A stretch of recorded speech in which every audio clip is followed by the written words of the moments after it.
मेरे बिल्कुल मैं आपके सामने स्वीकार कर रहा हूं कि मेरा कोई इरादा मेयर बनने का नहीं था। मैं भारतीय जनता पार्टी के सभी उन पदों पर रहा हूं जिन पदों को लोग पाना चाहते हैं। मेरी दो ही अभिलाषाएं थी। मैं चाहता था बीजेपी का प्रदेश अध्यक्ष बनूं एक बार और एक बार विधायक का चुनाव लड़ूं। ईश्वरी कृपा है।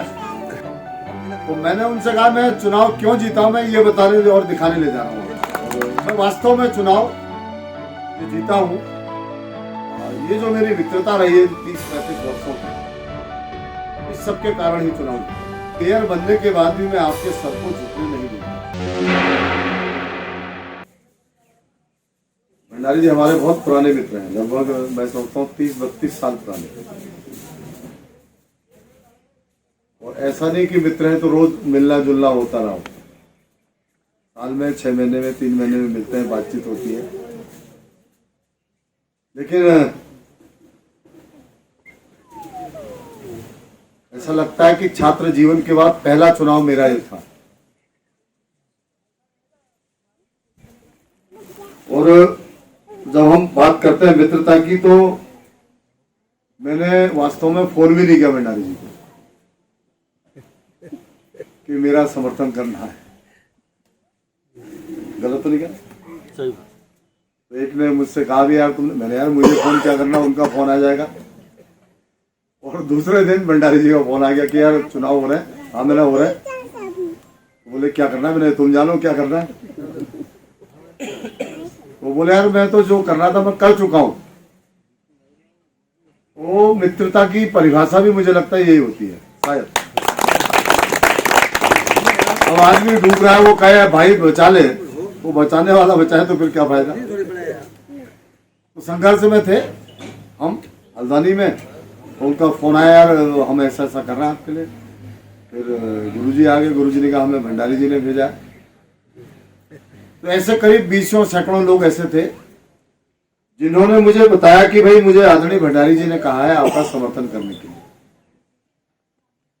तो समर्थन की तो बात बाद में होती थी, लेकिन मन को एक गर्व महसूस होता था कि मित्रता इस प्रकार की भी होती है। और इस प्रकार की क्या मित्रता यही होती है, तब मेरी समझ में आया।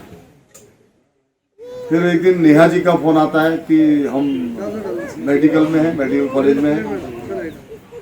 अब मैंने कहा बताइए। अब मुझे लगा बोले नहीं हम गुरुजी ने क्या रखा है तो मिलना है। अब मैंने कहा मिल तो पाया नहीं मैं उनसे, लेकिन उन्होंने जिस प्रकार मेरा समर्थन किया वास्तव में मुझे लगा। अभी जब मैं बैल पड़ाव से जब मुड़ रहा था, किसी का फोन आया मुझे, शायद भट्ट जी का साथ आया, किसी का फोन आया कि कहाँ पर हो। तो मैंने कहा मैं बैल पड़ाव से मुड़ रहा हूँ जंगल को। वो नवीन भट्ट जी बोले यार कहाँ जा रहे हो, अब तो बता दो। तो मैंने उनसे कहा मैं चुनाव क्यों जीता हूं, मैं ये बताने और दिखाने ले जा रहा हूँ। क्योंकि जो नेहा ने कहा और अभी भट्ट जी के भी शब्दों में था कि वहाँ की परिस्थितियां बड़ी अजीब सी थी। राजेश कुमार जी भी जानते हैं।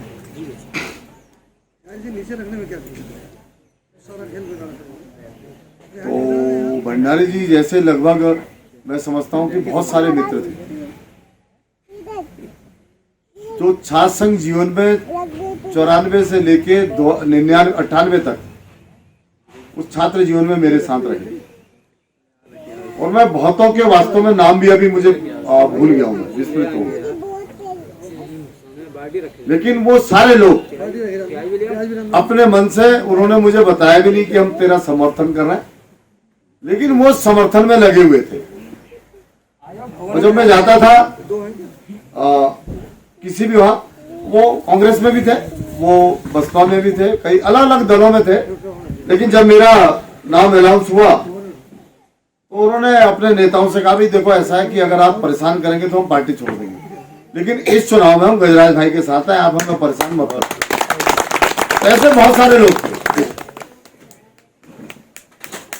मैं जब जाता था वो कहते अरे यार कर रहे तेरा, तू अपना काम कर, हम कर रहे तेरा। भाई इतना ही बात करते थे मुझसे।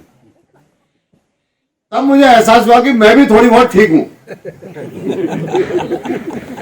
क्या बात है। और मुझे लगा कि वास्तव में मैं थोड़ा बहुत जो मेरे माँ बाप ने मुझे संस्कार दिए, मेरी माँ ने, मेरे पिताजी ने, वो मुझे लगा कि वो संस्कार ठीक थे, इसलिए जो 30-35 साल से मेरे मित्र आज भी मेरे साथ जुड़े हुए हैं। और मैं निसंकोच कह रहा हूं, जो हमारे अगेंस्ट में दूसरे प्रत्याशी थे, उनके 70% समर्थक जो कॉलेज में थे वो मेरे साथ थे इस बार। क्या बात। बल्कि बकायदा एक जो उनके इतने कट्टर समर्थक थे कि उन्होंने मतलब बहुत बड़ा काम भी किया, वो समाज में नहीं कह सकते, मेरे खिलाफ छात्र संघ जीवन में। उनका मुझे फोन आया, बोले गज्जू भाई बात सुनो, मैंने बताओ हमें आपका समर्थन करना है। तो मुझे लगा लड़कपन में मजे नहीं लेते तो मैं कह रहा मुझसे मजे ले रहा, क्योंकि वो इतना, वो थिंक टैंक थे दूसरे दल का, छात्र संघ जीवन में। मैं विद्यार्थी परिषद थे, वो यूथ कांग्रेस के हुआ करते थे। तो मैंने यार क्यों मजे ले रहा हूँ, तो मैंने उनको डांट दिया। लेकिन दूसरे दिन तीसरे दिन जब 2-3 बार फोन आए, फिर मैं थोड़ा गंभीर हुआ उनके प्रति। मैंने कहा बात सुनो, तुमसे मिलना है। फिर जब मैं मिलने गया तो बोले यार ऐसा है कि इस वक्त चुनाव है, कुछ बात नहीं करनी है, लेकिन हमने इन 30 वर्षों में कॉलेज छोड़ने के बाद हमने बहुत अध्ययन किया है अपने नेता पर भी और आप पर भी। हम राजनीति में नहीं है, लेकिन हम आपको समझते हैं। तो उन्होंने कहा कि हम आपके साथ, और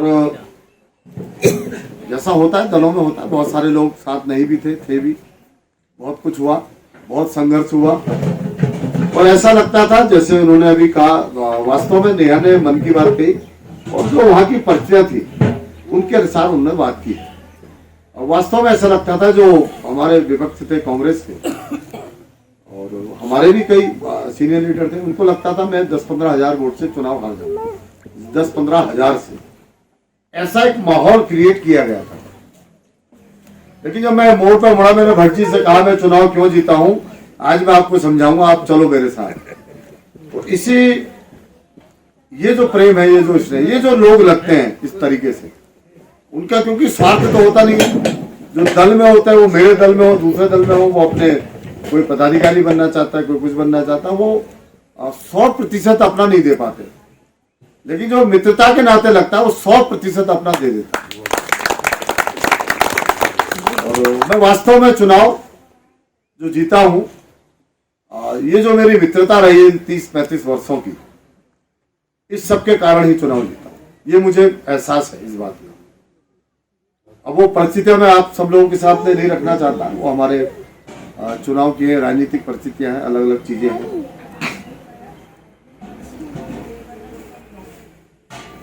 मैंने कई सभाओं में 2 बातें कही थी, मतलब कई क्या, मैंने लगभग सभी सभाओं में 2 बातें मैं उनसे वादा करके आया हूं। जो जिन्होंने हल्द्वानी में मेरे भाषण सुने होंगे उनसे भी मैंने कहा।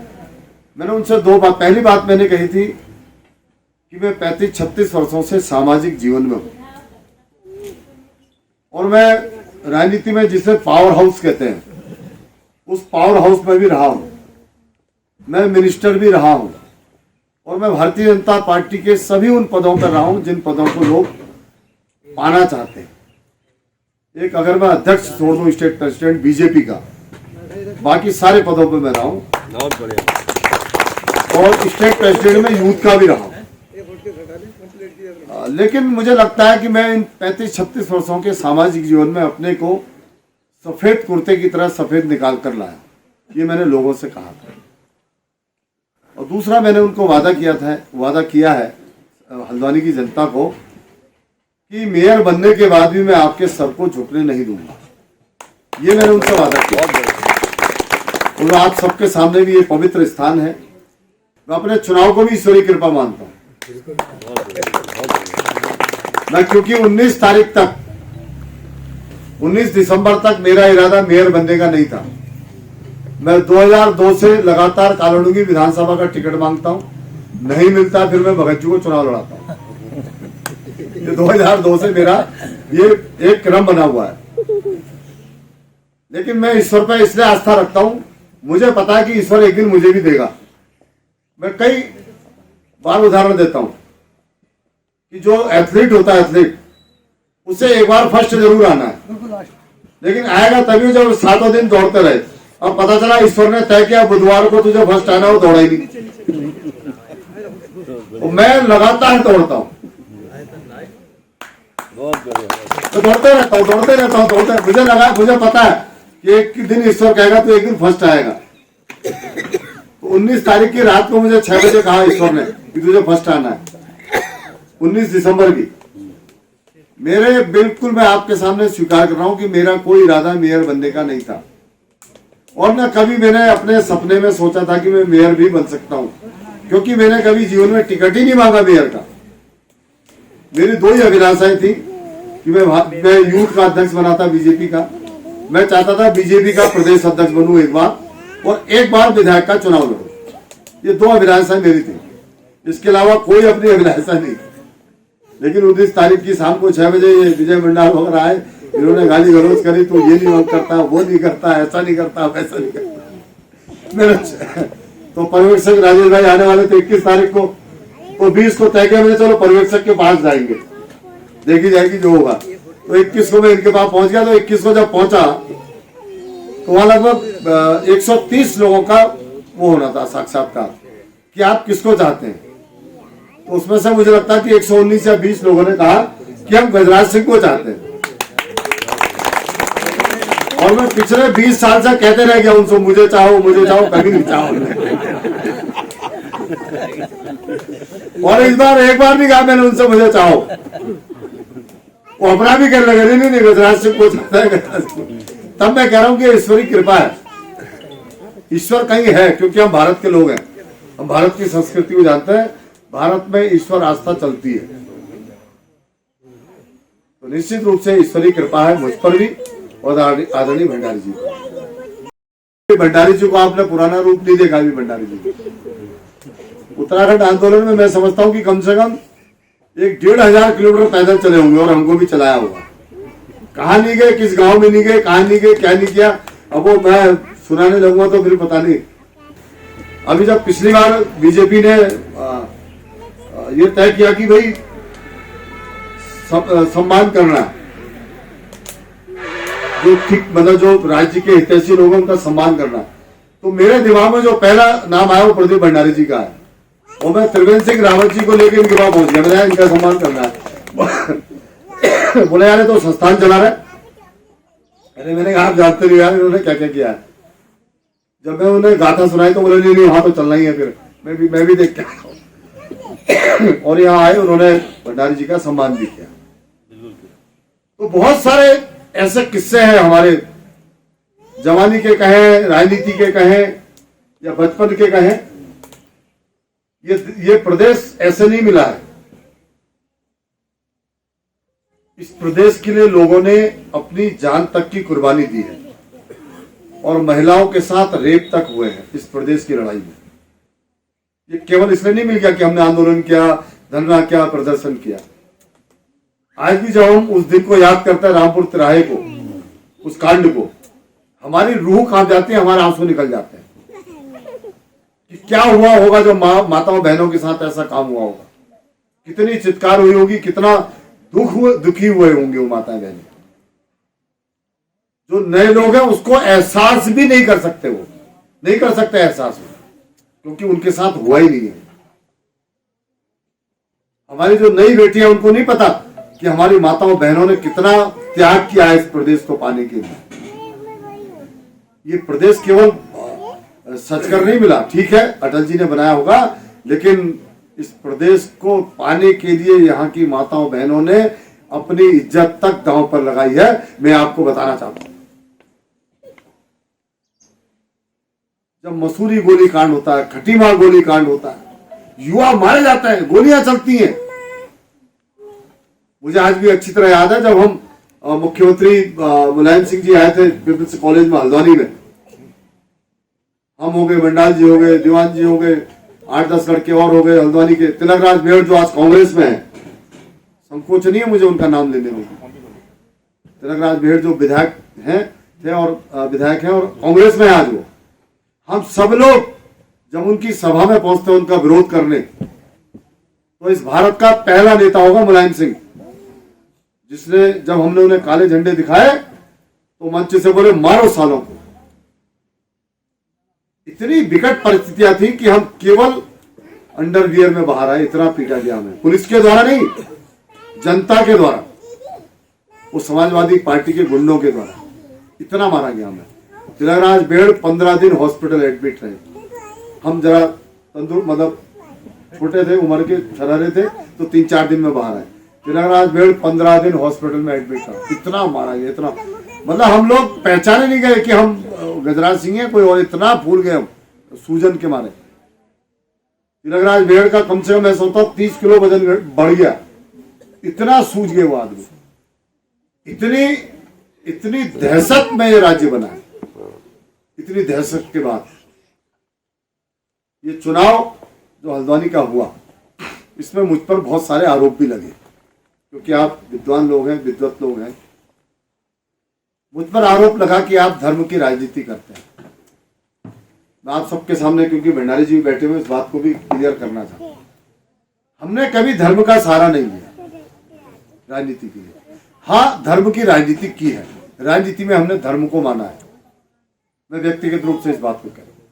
मैं जब राजनीति करता हूं तो मैं अपनी धर्म संस्कृति को मानकर और उसके जो पदचिन्ह है उस पर चलकर राजनीति को करता हूं। मैं कभी आसुरी राजनीति नहीं करना चाहता।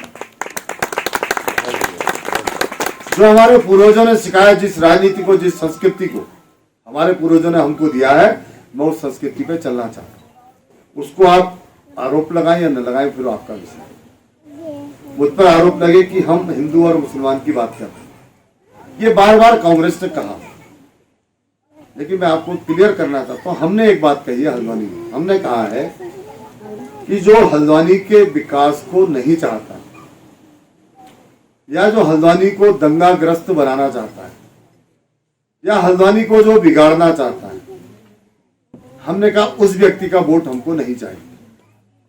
अब वो कौन होगा वो तय कर ले, हमने नाम तो नहीं लिया किसी का। हमने इस आधार पर चुनाव लड़ा और हमने क्लियर कहा कि अगर आप हल्द्वानी के विकास के विरोध में हैं, आप हल्द्वानी को दंगाग्रस्त बनाना चाहते हैं, आप हल्द्वानी को खराब करना चाहते हैं, आप हमें वोट भी मत दीजिए, हमें आपका वोट नहीं चाहिए। और ये वायरल भी हुआ मेरा वो वीडियो, और लोगों ने इस पर कहा भी कि आपने ऐसा क्यों बोला। मैंने कहा हम इसलिए बोल रहे हैं क्योंकि हम चाहते हैं हल्द्वानी ठीक बने, हल्द्वानी सुंदर बने, हल्द्वानी विकसित बने और हल्द्वानी सुरक्षित भी बने। हम तीनों विषयों पर बात करना चाह रहे हैं। अब कुछ लोगों ने कहा कि आप इसलिए इस बात को कह रहे हो। मैंने कहा अगर वो चाहते, वो कहते हैं कि हम हल्द्वानी के खिलाफ हैं, तो हमको उनका वोट नहीं चाहिए, हम तो साफ कह रहे हैं। और मैंने कहा चुनाव के बाद में भी इस बात को रखना, चुनाव से पहले। अभी मुझसे पत्रकार ने फिर पूछा, फिर मैंने उसको यही जवाब दिया। हमने कहा कि आप 23 दिन के मेरे भाषण हैं, एक भी भाषण आप मुझे बता दीजिए जो मैंने धर्म पर आधारित दिया हो। बोले कांग्रेस, मैंने कहा कांग्रेस क्या कहती है वो जाने। मैंने कहा तो लाइव हूं, अभी भी मुझे लगता है रिकॉर्ड कर रहे होंगे, लाइव चल रहा होगा। मैं तो अभी भी कह रहा हूं, आगामी चुनाव में भी हमको, मैं फिर कह रहा हूं, जो समाज विरोधी होगा, जो समाज को खराब करना चाहता होगा, जो समाज के खिलाफ लड़ना होगा, हमें उसका वोट आगामी चुनाव में भी नहीं चाहिए। मैं आज फिर कह के बहुत बढ़िया।